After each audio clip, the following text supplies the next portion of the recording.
नमस्कार दोस्तों, मैं मनदीप कुमार आप सभी का स्वागत करता हूं मेरे यूट्यूब चैनल मनदीप मनी पर। आज से पहले मैंने कंप्यूटर्स के साथ बहुत सारे वीडियोस डाले हैं कंप्यूटर के टॉपिक पर। आज मेरा हिस्ट्री का टॉपिक से पहला वीडियो है जो कि हड़प्पन सिविलाइजेशन के ऊपर है दोस्तों। तो देखिए दोस्तों, हड़प्पन सिविलाइजेशन जो है, जो यहाँ पर पहला जो टर्म है सिविलाइजेशन, सभ्यता। आखिर सभ्यता हड़प्पा जो वहाँ पर जो भी सोसाइटी में मिला, उसे सिविलाइजेशन के अंतर्गत क्यों रखा जाता है, उसे सिविलाइजेशन का दर्जा क्यों दिया गया। तो सिविलाइजेशन का जो एक अलग क्वालिटी, एक अलग ट्रेड्स है, उसका एक अलग मीनिंग होता है। तो सिविलाइजेशन का अर्थ चलिए समझने की कोशिश करते हैं, यानी प्रयास करते हैं हम लोग। तो civilisation is a society which has its own high developed culture and way of living. जो सिविलाइजेशन, जो सभ्यता होता है दोस्तों, वो एक ऐसा साम्राज्य है या सोसाइटी है, समाज है, जिसका एक विकसित संस्कृति होता है, साथ में उसका जीवन पद्धति भी एक अलग तरह का होता है। तो जो क्वालिफिकेशन चाहिए, यानी कि जो क्वालिटी चाहिए सभ्यता होने का, तो क्वालिटी क्या क्या है कि सिविलाइजेशन हम कहलाए। तो देखिए, सिविलाइजेशन कहलाने के लिए क्वालिटी बहुत सारे हैं। सिविलाइजेशन उन्हें कहेंगे, पहली बात देखिए, सिविलाइजेशन के अंदर क्वालिटी क्या क्या होती है। पहला होता है कि इसके अंदर सिटीज़ का जो है, जो आप सिटीज़ का देख रहे हैं, सिटीज़ का इवोल्यूशन होता है, विकास होता है इसके अंदर होता है कि आपका जो भोजन है, भोजन का एक पर्याप्त मात्रा होता है, सरप्लस अमाउंट होना चाहिए, अधिक मात्रा, अपर्याप्त रूप से मात्रा में यहाँ भोजन प्राप्त होना चाहिए, इस तरह के साम्राज्य में। तीसरी बात है कि यहाँ टेक्नोलॉजी, एक अलग प्रकार की टेक्नोलॉजी होती है, हमें देखने को मिलता है। और चौथी बात है कि यहाँ की सिस्टम ऑफ राइटिंग अलग होती है, यानी कि राइटिंग सिस्टम जो आप देख रहे हैं, यहाँ की राइटिंग सिस्टम बहुत ही अलग होती है। तो ये सारे बहुत से और भी क्वालिफिकेशन हैं आपको सभ्यता को समझने के लिए, यानी कि सभ्यता के अंदर जो क्वालिटी होनी चाहिए वो सारी क्वालिटी यहाँ पर है। इसके साथ ही साथ अभी क्वालिटी और यहाँ पर मेंशन कर सकते हैं कि पब्लिक बिल्डिंग हमें देखने को मिलता है। जो बिल्डिंग हम बोल रहे हैं, तो हमें बिल्डिंग्स देखने को मिलता है इसके अंदर। तो ये सारे मतलब क्वालिटी है जो कि एक सिविलाइजेशन को मतलब ऑकर करती है, उसके अंदर आता है। ये सारे आपके क्वालिफिकेशन, यानी क्वालिफिकेशन जो सिविलाइजेशन का है, यानी किसी भी चीज़ को सिविलाइजेशन कहने के लिए ये सारे पर्याप्त मतलब उसके अंदर क्वालिटी होना चाहिए। तो हड़प्पा के पास भी हड़प्पन सिविलाइजेशन, यानी हड़प्पा जो रीजन मिला हमें, जो सोसाइटी वहाँ पर मिला, उसके साथ भी इस तरह के क्वालिफिकेशन थे, यानी उसके साथ क्वालिटी थी। इस वजह से इसे भी सिविलाइजेशन का दर्जा दिया गया। अब देखिए, सिविलाइजेशन का बात तो हम समझ गए। अब देखिए चार ऐसे, यानी कि सबसे मेन एंड प्राचीन सभ्यता, एंशिएंट सिविलाइजेशन जो है वर्ल्ड का, वो है देखिए आपका हड़प्पन सिविलाइजेशन, दूसरा है मेसोपोटामियन सिविलाइजेशन, तीसरा है चाइनीज सिविलाइजेशन, चौथा है इजिप्टियन सिविलाइजेशन। ये चार ऐसे प्रमुख और प्राचीन सभ्यताएं हैं विश्व की, सबसे प्राचीन, और चार प्राचीन सभ्यताएं हैं ये सारे विश्व की सबसे चार प्राचीन। जो आप प्राचीन सभ्यताओं के बारे में पढ़ने जाओगे तो सबसे लिस्ट में जो पहला जो चारों आएगा, 1 to 4 आपको देखने को मिलेगा, वो यही देखने मिलेगा: Harappan civilisation, Mesopotamian civilisation, Chinese civilisation, Egyptian civilisation. अब ये चारों को मेरे एक ही साथ लिखने का क्या कारण था, आप समझते हैं। देखिए, ये चारों को हम बोलते हैं कांस्य युगीन सभ्यता, ब्रॉन्ज एज सिविलाइजेशन के कैटेगरी के अंदर आता है। यानी कि इस चारों के सिविलाइजेशन के अंदर हमें एविडेंस किसका प्राप्त हुआ है, ब्रॉन्ज का। ब्रॉन्ज जो मेटल है उसका एविडेंस हमें मिला, यानी ब्रॉन्ज का यूज़ हमें देखने को मिला है इस सभ्यता के अंदर। इसीलिए चारों के चारों सभ्यता को कांस्य युगीन सभ्यता भी कहा जाता है, यानी ब्रॉन्ज एज सिविलाइजेशन भी कहा जाता है। और इसे हम लोग रिवर वैली सिविलाइजेशन, नदी घाटी सभ्यता भी, चारों के चारों नदी घाटी सभ्यता भी कहलाते हैं। क्यों? क्योंकि ये चारों जो हैं नदी के किनारे ही बसे सोसाइटी हैं, समाज हैं, और इसीलिए इसे नदी घाटी सिविलाइजेशन या रिवर वैली सिविलाइजेशन भी कहा जाता है दोस्तों। अब देखिए, ये ब्रॉन्ज एज सिविलाइजेशन कहने का मतलब ब्रॉन्ज क्या है। ब्रॉन्ज देखिए एक धातु है जिसको कांसा बोलते हैं, कभी काल इसको पीतल भी बोल देते हैं। तो ब्रॉन्ज जो है कॉपर प्लस टिन से बना हुआ होता है, तांबा प्लस जास्ता से बना हुआ होता है। और आपको बता दूं कि कॉपर जो था वो फर्स्ट मेटल था जो डिस्कवर्ड किया गया था ह्यूमन के द्वारा। जो फर्स्ट मेटल जो डिस्कवर्ड हुआ था वो ह्यूमन के द्वारा, वो कॉपर था। तो एलॉय है, यानी कि कॉपर का जो ब्रॉन्ज का मिश्र धातु के बारे में देखेंगे तो कॉपर प्लस टिन आता है, उसके अंदर एलॉय जो है वो कॉपर और टिन होता है ब्रॉन्ज का, यानी कांसा का जो मिश्र धातु है वो तांबा और जास्ता है। ठीक है दोस्तों। अब देखिए, अब इस सिविलाइजेशन को हम हड़प्पन सिविलाइजेशन पर चलेंगे। हड़प्पन सिविलाइजेशन के अलग अलग नामों से इसे बुलाया जाता है। हड़प्पन सिविलाइजेशन को हम लोग अलग अलग नाम से भी पुकारते हैं। तो उसके हम हड़प्पन सिविलाइजेशन को अलग अलग फेज़ में पढ़ेंगे, यानी नेमिंग के आधार पर पढ़ेंगे, डिस्कवरी की इसके बारे में जानेंगे और इसके सोर्सेस के आधार पर पढ़ेंगे। सोर्सेस के अंदर हमारे पास जो सोर्सेस है, इन्फॉर्मेशन आया कि कैसे हड़प्पन सिविलाइजेशन का एग्जिस्ट किस प्रकार क्या क्या था, उस सोर्सेस के आधार पर हम लोग पढ़ेंगे। तो अब चलिए दोस्तों, अब समझते हैं ये चारों सिविलाइजेशन जो है इनकी लोकेशन और इस सिविलाइजेशन की लोकेशन यानी कि कहाँ पर स्थित है। यानी कभी कभी क्वेश्चन ये आ जाता है कि आपको डायरेक्ट पूछा जाता है कि हड़प्पन सिविलाइजेशन का आप पोजीशन बताइए या लोकेशन बताइए, तो आप शॉर्ट में कैसे लोकेशन एंड पोजीशन को बता सकते हैं वही समझने की कोशिश करते हैं। चलिए दोस्तों, हड़प्पा जो है कहाँ सिचुएटेड है? Northern and western part of India and Pakistan. Simple है। मेसोपोटामियन सिविलाइजेशन कहाँ सिचुएटेड है, यानी कहाँ उसका पोजीशन कहाँ है? तो रिवर यूफ्रेटिस एंड टिग्रस के किनारे बसा हुआ है इराक में, ये क्लियर है। चाइनीज सिविलाइजेशन, ये हवांग हो रिवर के किनारे बसा हुआ है चाइना में। चौथा आता है इजिप्टियन सिविलाइजेशन, ये कहाँ बसा हुआ है? ये नाइल रिवर के किनारे बसा हुआ है इजिप्ट में। लार्जेस्ट रिवर नाइल है उसके किनारे बसा हुआ है इजिप्ट में। तो चारों सिविलाइजेशन का आपको शॉर्ट में लोकेशन पोजीशन का बारे में पता चल गया कि हड़प्पन सिविलाइजेशन के आपके बारे में और भी इसके बारे में चर्चा करेंगे। यहाँ पर हमने रिवर नहीं लिखा है कि किस रिवर के किनारे बसा हुआ है हड़प्पा, तो उसको हम लोग नेमिंग जब पढ़ेंगे नेमिंग पर तो हम समझेंगे। तो आपको ये चारों के लोकेशन याद रहने चाहिए कि कहाँ पर लोकेटेड है ये सारे। तो ये 4 मोस्ट इम्पॉर्टेंट एशियंट सिविलाइजेशन हैं, इन्हें हमेशा याद रखने का कोशिश करें। तो चलिए अब समझते हैं नेमिंग के आधार पर। तो नेमिंग के आधार पर देखिए दोस्तों, अगर नेमिंग के आधार पर देखा जाए यानी नामकरण के आधार पर देखा जाए तो हड़प्पन सिविलाइजेशन को इंडस वैली सिविलाइजेशन कहा जाता है। इंडस वैली सिविलाइजेशन,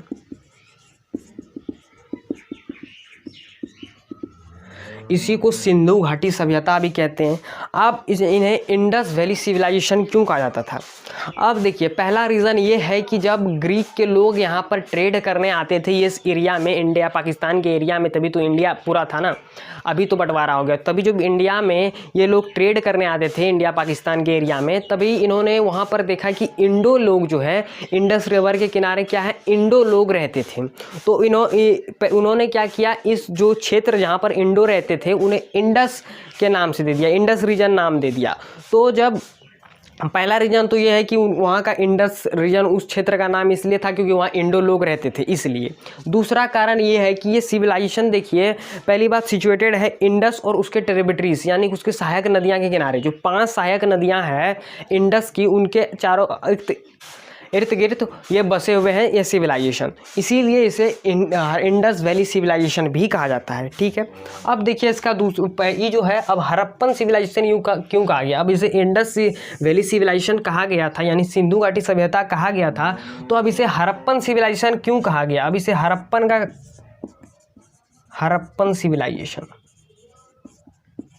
सिविलाइजेशन क्यों कहा गया?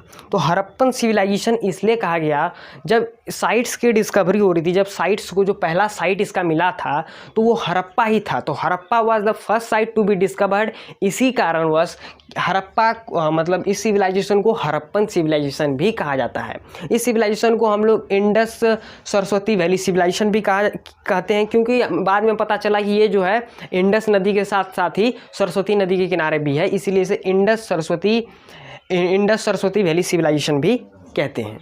तो इसका नेमिंग पर हम लोग बात कर चुके हैं कि इसके नेमिंग के आधार पर इसके प्रमुख 3 नाम से इसे पुकारा जाता है, या तो इंडस वैली सिविलाइजेशन पुकारे, हड़प्पन सिविलाइजेशन पुकारे, या तो इंडस सरस्वती वैली सिविलाइजेशन पुकारे। इन्हें प्रमुख 3 नामों से पुकारा जाता है। तो इन्हें देखिए, पहले जो है इसे हड़प्पन सिविलाइजेशन को कभी कभी हम हड़प्पन कल्चर भी कहते हैं। हड़प्पन कल्चर क्यों कहते हैं? जो पुरातत्व के लोग हैं जो यानी आर्कियोलॉजिस्ट जो होते हैं वो कल्चर शब्द का प्रयोग एक विशेष चीज़ को दर्शाने के लिए करते हैं हिस्ट्री में। तो कल्चर शब्द का प्रयोग हिस्ट्री में तब किया जाता है आर्कियोलॉजिस्ट के द्वारा कि जब उन्हें किसी भी मतलब वस्तुओं का एक ऐसा समूह मिले जो कि एक अनोखा स्टाइल में हो, अनोखा तरह से दिखने में लगे और वो एक अनोखा टाइम पीरियड का हो, समय काल का हो और एक अनोखा ही भौगोलिक क्षेत्र में पाया जाए यानी ज्योग्राफिकल एरिया में उसे मिले, तभी हम लोग शब्द का प्रयोग करते हैं कल्चर, यानी आर्कियोलॉजिस्ट लोग शब्द का प्रयोग करते हैं कल्चर का। तो कल्चर शब्द का भी प्रयोग कभी कभी हम लोग करते हैं, हड़प्पन सिविलाइजेशन ना बोल के हम लोग हड़प्पन कल्चर बोल देते हैं, क्योंकि वहाँ आर्कियोलॉजिस्ट लोगों को एक विभिन्न प्रकार का जो समूह मिला ऑब्जेक्ट का वो थोड़ा यूनिक था और वो टाइम पीरियड भी कुछ यूनिक था और वो ज्योग्राफिकल एरिया जो है वो भी यूनिक था, इसीलिए इसे कभी काल हड़प्पन कल्चर भी कहा जाता है दोस्तों। चलिए अब हम लोग बात करते हैं खोज यानी डिस्कवरी के ऊपर की। तो डिस्कवरी में पहला जो व्यक्ति हैं चार्ल्स मेसन, उन्होंने 1826 में, वो कौन थे चार्ल्स मेसन के बारे में समझ लेते हैं। वो east India company, British east India जो कंपनी है उनके सोल्जर भी थे, साथ ही साथ में एक्सप्लोरर भी थे, यानी यहाँ वहाँ घूमने का काम करते थे, यानी घूमते थे, कुछ वो खोजने की प्रयास करते थे, कुछ जानने की कोशिश करते थे, उसे एक्सप्लोरर कहते हैं।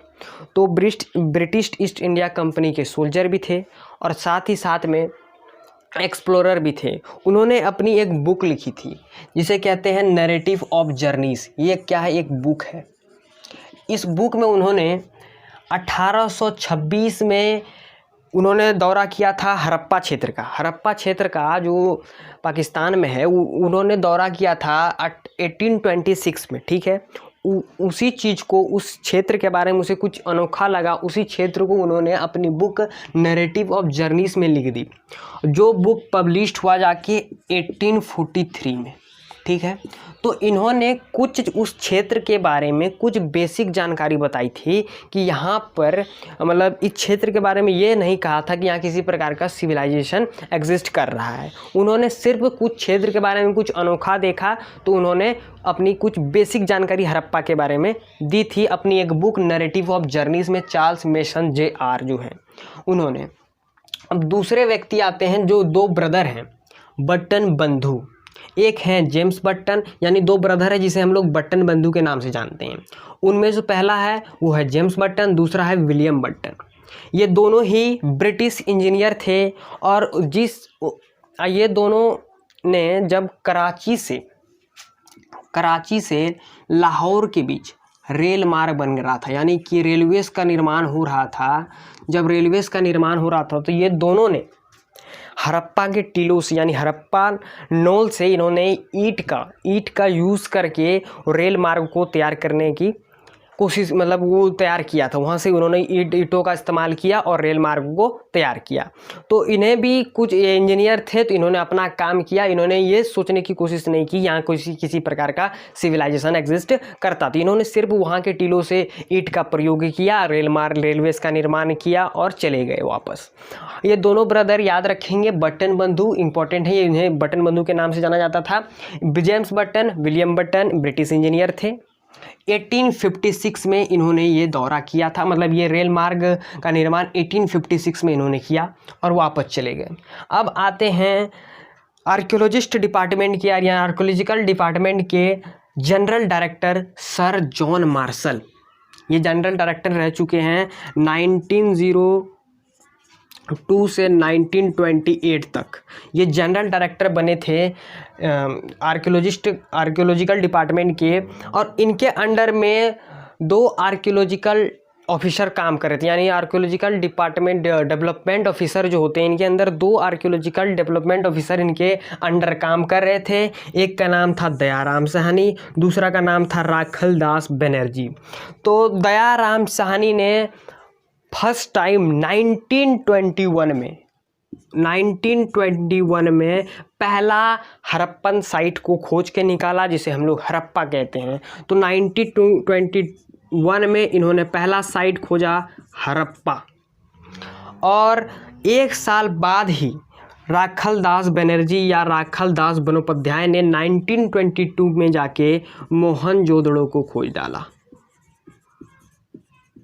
मोहनजोदड़ो को खोजा राखल दास बनर्जी ने। तो इसके बाद धीरे धीरे साइट्स का वहाँ से खुदाई स्टार्ट हो गया और धीरे धीरे हमें बहुत से साइट्स का पता चलते गया और हमें प्राप्त मतलब साइट्स के बारे में हमें जानकारी मिलती गई। तो जो पहला साइट जो खोजा गया था वो देखिए जनरल डायरेक्टर आर्कियोलॉजिकल डिपार्टमेंट के थे सर जॉन मार्शल के नेतृत्व में दयाराम साहनी जो कि एक आर्कियोलॉजिकल डिपार्टमेंट और डेवलपमेंट ऑफिसर हैं, उन्होंने 1921 में हड़प्पा जो है पहला साइट उन्होंने खोज डाला।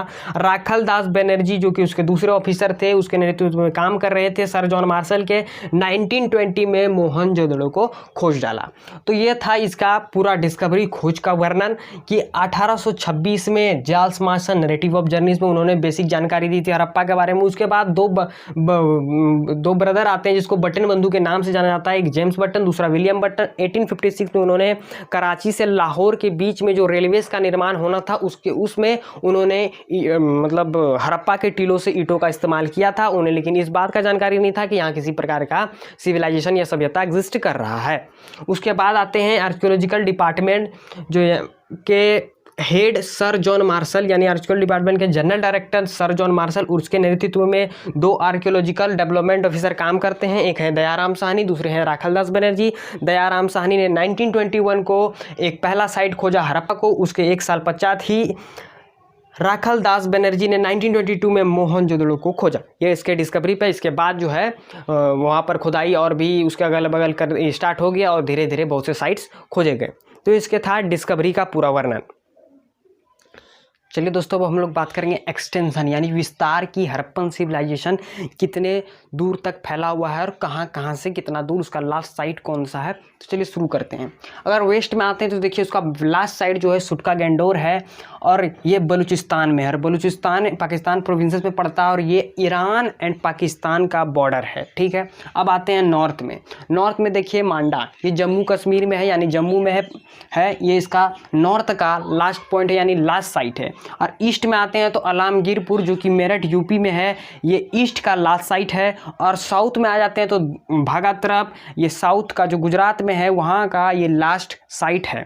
अब देखिए चारों में एक चीज़ आपको कॉमन दिख रहा होगा कि चारों के चारों जो है एक नदी के किनारे, एक नियर जो है नदी उसके किनारे हैं, बसे हुए हैं। अब देखते हैं नॉर्थ से ही स्टार्ट करें तो मांडा आप देख लीजिए चेनाब नदी के किनारे, ये जो चेनाब है इस चेनाब नदी के किनारे बसा हुआ है। अब चलते हैं साउथ में, तो साउथ में देखिए भागा तरफ जो आपका नर्मदा और तापी नदी के किनारे बसा हुआ है। सुटका गैंडोर जो है दस्त नदी के किनारे बचा हुआ है बसा हुआ है।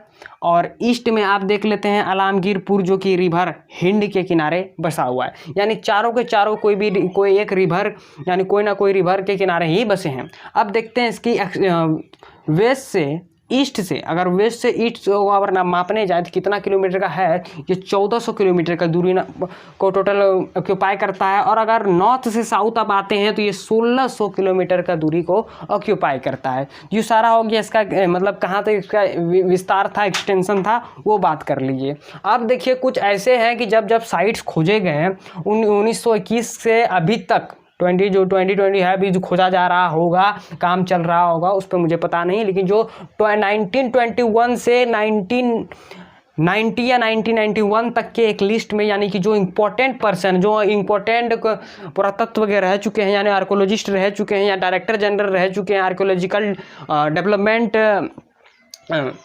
ऑफिसर जो रह चुके हैं डिपार्टमेंट के, तो उसी के थोड़ा सा लिस्ट है, मतलब थोड़ा सा एक इम्पोर्टेंट देता है। इस तरह के क्वेश्चन आपको पूछे जा सकते हैं या कभी भी ऑब्जेक्टिव के रूप में। तो चलिए थोड़ा सा इस पर ध्यान देते हैं। हड़प्पा देखिए 1921 में दयाराम साहनी और मोहनजोदड़ो 1922 में राखल दास बनर्जी द्वारा मतलब डिस्कवर किए गए थे। ये हमने पहले भी पढ़ चुका है। अब देखिए तीसरा नंबर है छानोदारो 1931 में NG मजूमदार यानी नोनी गोपाल मजूमदार। ये एक तरह के सब जो आर्कियोलॉजिस्ट थे जिन्होंने हड़प्पा का कुल 62 साइट्स को खोजा था, यानी 62 साइट्स को इन्होंने डिस्कवर किया था अकेले। अब देखिए कालीबंगान को 1953 में बीबी लाल एंड AN घोष के द्वारा, बीबी लाल जो है ये डायरेक्टर जनरल थे, डायरेक्टर जनरल रह चुके हैं 4 साल के लिए आर्कियोलॉजिकल डिपार्टमेंट में, तो इन्होंने कालीबंगान को खोजा था। ठीक है, अब देखिए कोट डीजी 1955 फजल अहमद खान, इन्होंने 1955 में कोट डीजी को खोजा था। ठीक है, अब लोथल की बात करते हैं 1957 में SR रॉय यानी शिकारीपुरा रंगानाथा द्वारा खोजा गया था। लोथल को 1957 में, सुरकोटड़ा 1972 में जेपी जोशी यानी जगतपति जोशी के द्वारा खोजा गया है। धोलावीरा 1990 से 1991 के बीच में खोजा गया था। धोलावीरा को RS विस्ट के द्वारा यानी रविंद्र सिंह विस्ट के द्वारा। ये सभी के सभी आर्कियोलॉजिस्ट हैं सिवाय आपका बीबी लाल को छोड़कर। ये बीबी लाल जो है जनरल डायरेक्टर रह चुके हैं आपका आर्कियोलॉजिकल डिपार्टमेंट की।